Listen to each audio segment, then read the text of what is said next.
ukaba uri muri bano bantu wamurota indoto wasubiye kw'ishuri ikama yisubiramo kandi wasubiye kw'ishuri ukibona uri umwana na bagenzi bawe bose mwese mwasubiye kuba abana. Iyo ndoto ifise ico isobanuye ikintu kinini ku bintu bijanye n'ivyo uzoba uriko urakora canke ibizokubako vyiza canke ibibi. Icambere ukabona iyo ndoto iguma yisubiramwo nko mu ndwi kabiri canke imisi yose, umenye ko izoba iriko irakuburira ku bintu uzoba uriko urakora. Hari igihe usanga uriko urakora ubusambanyi ukarenza, mw'ico gihe rero uriko urakora ubwo busambanyi ukarenza, iyo ndoto ikaza ikagumiza iza urota imisi yose, umenye ko uzoba uriko uraburirwa izo ngeso z'ubusambanyi yuko zizogusubiza inyuma, uzosubira inyuma ku bintu uzoba uriko urakora. Hama ikigira kabiri ugasubira kurota iyo ndoto wasubiye nyene kw'ishuri, muri hahandi nyene mwasubiye bwana, amashuri ntiyahindutse, yaracari kwa kundi nyene kwa kera, kandi ahura umuntu ukuze waramaze gukura, waranahejeje mbere na kaminuza, ugasanga usubiye kurota wasubiye bwana, muri kumwe na bagenzi bawe, amashuri yaracari kurya nyene. Umenye nimba hariho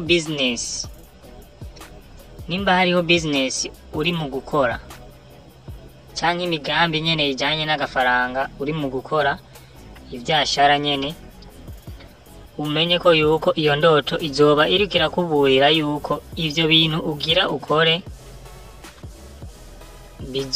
bizogusubiza inyuma, ata kintu uzokuramwo, kuzoba uguhomba gusa. Ahubwo nimba wariko uriyumvira gukora iyo business, waca uyiheba ugahindura ugakora iyindi, kuko iyo ndoto imaze kuba yisubiramo nawe ukaba wari ufise imigambi yo gukora business, umenye yuko iyo ndoto izoba irakuburira guheba iyo business ugira ukore. Ica gatatu, canke hari igihe uba wakoze ikintu ukaguma uciyumvira, hari uguma wiyumvira mbega kino kintu bizogenda gute, kino kintu bizoshika kweri bikaba, kino kintu bizoba kweri, ukaguma uciyumvira umenga ntikizoba canke ntibizoshika ivyo ukeneye. Hanyuma ukaguma uvyiyumvira iminsi yose, ugaca urota ya ndoto wasubiye kw'ishuri, wasubiye ibwana, wabaye nk'abana kw'ishuri nyene na bagenzi bawe. Umenye yuko iyo ndoto izoba iriko iragusobanurira yuko ata kibazo, ntugire ikibazo, ico kintu kizokemuka, kizoja ku murongo. Bisigura yuko ico kintu naho uguma uciyumvira ntugire, nta ngorane, ivyo ukora vyose ntugire ikibazo, bizoja ku murongo. Hama ikigira kane, iyo wasubiye kwiyumvira ati mbega wa mukobwa ngoma nsubirane na wa mukobwa twakundanye kera, twari twarahebanye, mwari muherutse guhebana, ukavuga ati ngoma nsubire kandi ngo dusubirane, ugaca ubona mw'iyo minsi nyene uciye usubira kurota ya ndoto wasubiye ibwana.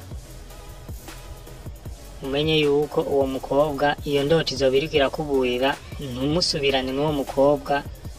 Mu bisanzwe uwo mukobwa azogusubiza inyuma, ni nyatsi kuri wewe, ntimusubirane, ahubwo rondera ahandi ubundi mwokundana, niho ubuzima bwabo buzomera neza, n'ibintu vyabo bikaja ku murongo. Si bibi gusa, hari n'igihe ushobora kurota iyo ndoto ugasanga mw'iyo minsi uri mu bibazo, ugasanga ibintu vyawe ntibigenda neza, ugasanga ku kazi bagomba kukwirukana, ibintu vyose urumva ntibitondetse neza, ivyo ukora cyose ntigitondeka neza, ukaba usanga rero ya ndoto uciye uyirota. ivyo bintu biriko biraba ugasurota ya ndoto wasubiye kwishuri, wasubiye kuba umwana uri kwishuri, bisigura yuko iyo ndoto ikwereka yuko inyenyeri yawe yari yaribwe, rero wasubiye kuba mushasha, ibintu vyawe vyose bigiye kuja ku murongo. Ni gushimira Imana yuko ibintu vyawe bigiye kuja ku murongo atakibazo. Nimba hari akazi wagomba kwirukanwa byose bica bihinduka, nimba hari abantu batagukunda canke abantu bari batanguye kukwanka byose bica bija ku murongo, uje usanga abantu batangura kugukunda, ibintu by'icukoze cyose kikaja ku murongo, bivanye nuko warose ijya ndoto. Ziri ugutandukanye, zisobanura ugutandukanye bivanye n'ibihe urimwo.